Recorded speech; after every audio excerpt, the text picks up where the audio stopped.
Eduardo Kausel is a professor emeritus at the Massachusetts Institute of Technology. He joins us from Sarasota in Florida. Professor, it's a pleasure seeing you. Thank you for your time.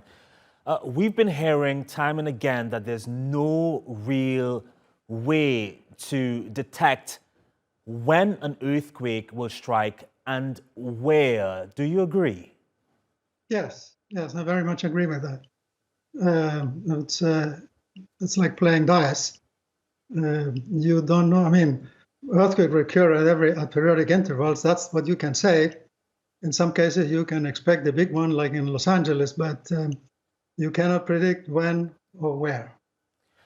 We have explored open space.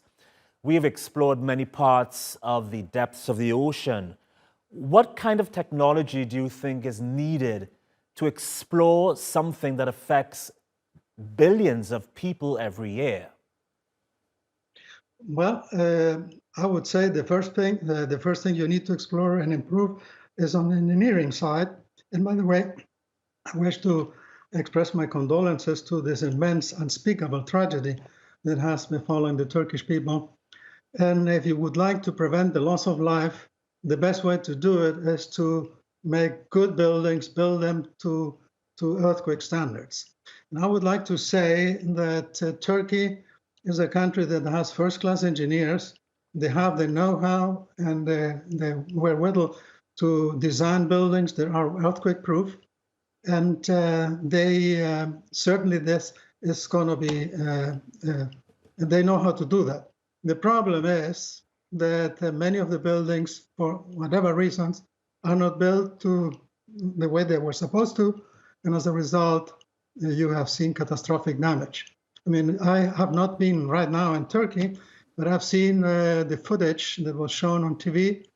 And one of the things that strikes me as simply unacceptable is the fact that among the rubble, you see very little steel. I mean, what happened to the steel? And the other thing is, as the excavators came and began pushing the concrete, which should be pretty solid still, you see that it disintegrates almost into sand. That is not possible and not acceptable. It has nothing to do with design. It has to do with construction. Professor, I'm curious about the human and technological capabilities, potential in the future. Do you think we will ever come up with the technology that will keep our buildings 100% resistant to any level magnitude earthquake? Well, we are pretty close to that, actually. Look at, for example, at the earthquake in Chile of 2010, February 2010. Chile is a far higher seismic country than Turkey. The earthquake there in 2010 was magnitude 8.8.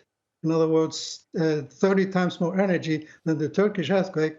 And the amount of damage and collapsed buildings that took place in Chile at the time was minimal. I mean, very little loss of life. Total loss of life in Chile was around 500 people, of which about a third died close to the ocean due to the tsunami. You can design buildings that are virtually earthquake-proof. It's only an issue of economics.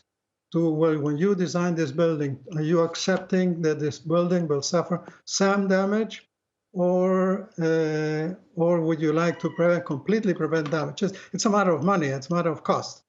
Interesting. All right, we have to be there.